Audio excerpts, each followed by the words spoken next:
ओलीले भनेको बतासे अण्डाबाट तुइएर जन्मिएका दुई भ्रामक पात्र यो दुईजना हो। पछिल्लो 1 महिनादेखि बालेन शाहको लाइक र कमेन्टको पछाडि दौडिरहेको भ्रामक दुई पात्र यो दुईजना हो।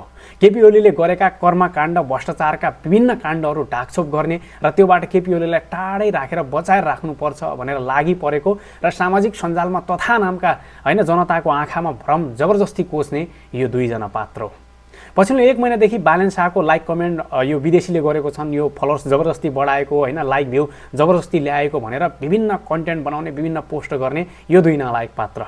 अनि उनीहरूले नै फेरि के भन्छन्, बालेनले यो फेक रियाक्ट लुकायो ह्यानत्यान भनेर भन्ने पनि यही दुई पात्र। पछिल्लो 1-2 दिनदेखि तीज पानाले चाहिँ यो एनालाइसिस गर्दै आएको रहेछ, चेक गरेको रहेछ। निर्वाचन आयोगसँग सहमति गरेर चाहिँ अबका सामाजिक सञ्जालका गतिविधि चेक गर्ने, फ्याक्ट कुरा के हो भनेर बाहिर ल्याउने टेक पानल लिएको रहेछ अहिले। अनि यो ल्याउँदाखेरि यो भ्रामक हो, यो चाहिँ होइन भनेर ल्याएको रहेछ, चेक गरेर निकालेको रहेछ। यो दुईजनाले के गरिरहेको छ भनेपछि बालेनको पछि त परेको छ किन भन्दा उनीहरूलाई डर छ केपी ओलीले हार्छ कि भन्ने। त्यही भएर ओलीका कर्मकाण्ड लुकाउने र बालेनले नगरेका कर्मकाण्डलाई यसो गर्यो उसो गर्यो भनेर सामाजिक सञ्जालमा सर्वसाधारणदेखि हरेकको आँखामा हो कि भन्ने एउटा भ्रम पैदा गरिरहेको छ क्या।